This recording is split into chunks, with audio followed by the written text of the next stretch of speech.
What's up, everybody? I'm your host Person here, and today I'm going to be bringing to you guys some really sweet gameplay here that we're going to be looking at today. And the gun that I'm going to be using today in this gameplay is going to be the amazing gun DLC, which is the gun that they just brought out, which is the Peacekeeper. And I have it golden here, so this is actually one of my favorite guns. It's one of my top guns too. So this is up on my boards right now with like 1,700 kills some, but I really don't use it as much since I got it gold. I've been switching through some other guns and getting some mad kills with them. So I have a few gameplays for later this weekend for you guys to see. So that's going to be pretty sweet for you guys to see. But today, actually, let me tell you guys what I have on my gun right now. Right now, I switched up some of my attachments that I have on there. I have a silencer, then I have a foregrip, and then finally I have the stock, which I've been really getting into lately. So I definitely recommend, if you're trying to look for some new attachments, I definitely recommend trying to put on the stock for any gun. I think it's really amazing. So I'm definitely going to be putting on the stock for most of my guns and attachments from now on. So just keep that in mind next time you're playing around with any attachments or anything like that. But today, I want to talk to you guys about some quick things that can kind of like increase your chances of living and kind of accuracy and anything like that. All that little tiny shit that's not even like in-game stuff. So what I'm saying right now, like what really brought this to my mind was I got this gameplay, and recently like my mom has bought me about 24 they're little tiny bottles of Gatorade. They're about 12 fluid ounces each. I just checked. I just leaned over. They're 12 fluid ounces each. And what I do is before a game, I'll drink like half of the Gatorade bottle. And then throughout the game, if I'm like dying and not having fun or anything like that, I'll drink some more of the Gatorade. But my scenario and what I believe is that the electrolytes that the Gatorade says it gives me actually helps me play the game better and stimulates my brain to think about the game better. So I don't know like what has come over me lately, but this Gatorade, I think it's the Gatorade, because I've just been recently doing so much better. Like right after I drink a little bit of great Gatorade, if I'm like sipping it or whatnot, I think the electrolytes inside the Gatorade like make me like focus harder on the game or something like that, because there's like no way that any of this Call of Duty gameplay like seemed real to me. All of it seemed pretty fake, because this gameplay turned out to be pretty insane, and this was my first game of the day. And being a first game of the day, I thought that was like crazy to me. I was like, what? How did I just pull this off? And I was like, it's in the Gatorade. It must be the Gatorade. So I took that as the option to make a commentary about it and tell you guys some little tips and tricks that you can do outside of your gaming. So instead of just like changing your sensitivity, giving you guys tips from inside the game, I decided I wanted to give you guys some tips from outside the game. So my first tip for you guys, if you can get some kind of sports drink like Gatorade, is the best, because I think it can stimulate the electrolytes and make you more energized and kind of focused on the game. But that's my opinion. It might be just a placebo effect that I drink the Gatorade and I feel that I do better.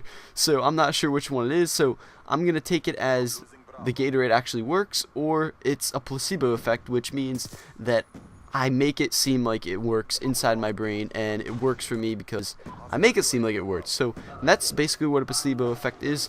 But anyway, some more little tips for you guys is the second one that I really want to talk to you guys about today is sitting in a comfortable position. Now, I really haven't made a recent setup video about like my stuff and everything, because I recently got a new TV, but I really didn't get a chance to move my stuff to where I wanted it to be. So I didn't really get to show you guys what I'm sitting at right now.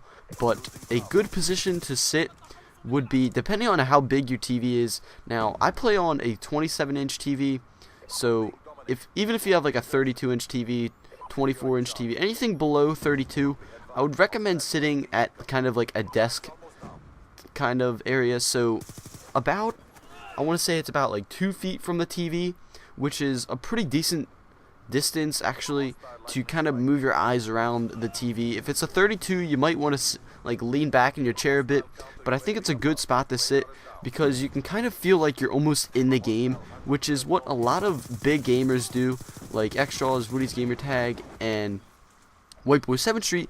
they all sit in a desk spot where they're playing their games. I know that for sure for Woody's Gamertag. I saw one of his recent videos on his setup, and it was pretty sweet. He has like 3 monitors set up, and the first one in the middle is like, they're like all the same monitor, but he like hooks up the 2 on his right and left to his computer, and he can like click and drag things across his Call of Duty game to his other screens, which I think is pretty sick. So a good tip is to just sit close to your TV so you can kind of scan across the TV. If you're playing on some kind of big HD TV, you might have the problem of the MS rate on your TV, which it gets to a problem because when you move the joystick, you can test this out on your own if you want to in any game. What you do is you just move the joystick, like your right analog stick, to look around, like snap it to like the right, and then you can kind of like tell if there's like a reaction delay between the time that you click it and the time that it responds on the TV, and then it comes all the way back to your controller so you can respond again.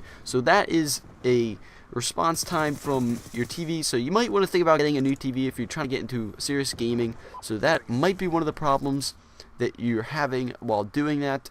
Another tip that I wanted to give you guys today is what you really want to do while gaming is you really want to focus on the screen. So that means you need to put yourself in an area where you're not going to have too many distractions. You don't want to game in your living room where all your family's going to want to come and watch TV or anything. So put yourself in an isolated spot, maybe your room or your basement.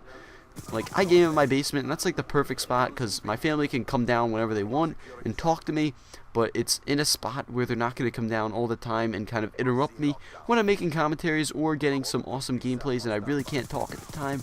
So it's a perfect spot in the basement. If it doesn't even have to be finished off, just find an outlet and put a table down there, and you can get the game in and get some nice gameplays and get on some high kill streaks and have a lot of fun. And also, when you're in the basement, you don't have to worry about your parents really hearing you talking about anything or anything like that unless they're like standing in the room with you. So it's a great spot to just kind of feel safe and by yourself so that you don't have to worry about like your parents listening in on your conversation. If you're gaming in the living room, this is a bad spot to game unless you're playing Wii with your family, which would really be weird if you're over the age of 15. So don't recommend doing anything like that.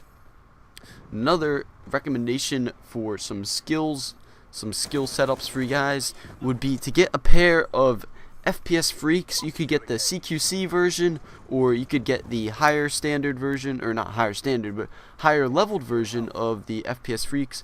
Now, what they do with the FPS Freaks, and what I recommend what you do with them, is you set your sensitivity like up to above normal. Like, if you don't have FPS Freaks and you don't plan on spending any money on buying them, then I recommend setting your sensitivity down to 3 or 4, which is a good spot to set them, because what the FPS Freaks do for you is it makes you like move your analog stick more, because it's higher up, so you have to move your finger farther to get it to all the way to the side of the controller. So they're good for accuracy, and I think accuracy is one of the most important things that you can have in this game, because accuracy is almost everything. If you can't have the accuracy to kill someone from a distance, then they're going to have the accuracy to kill you from where they're standing.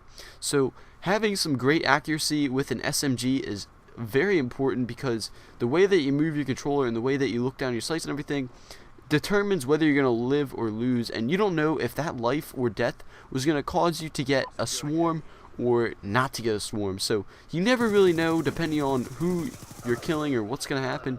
So you have to kind of set yourself up, put yourself out there, and kind of set yourself up with some great gaming equipment. And the last thing that I really want to talk to you guys about today is get yourself a quality headset. And I think the best headset out on the market right now for a cheap price for someone who's about like 15 years old, 13, 15, even if you're trying to get someone a present or have a present idea in mind, if you're getting into gaming and you enjoy it, then I recommend getting a Turtle Beach X12 headset.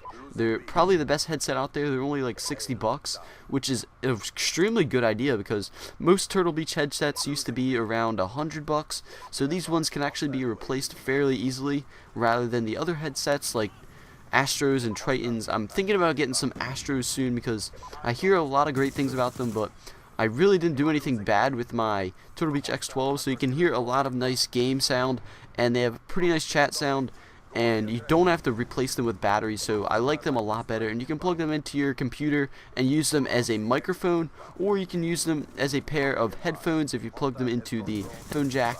So they're really amazing to use. But that's pretty much it for this video, guys. I hope you enjoyed this commentary on short things and easy things that you can do to make yourself better at Call of Duty. Please remember to like and subscribe. Follow me on Twitter. Check out some of my t-shirts. This is X Preston signing off. See you guys later.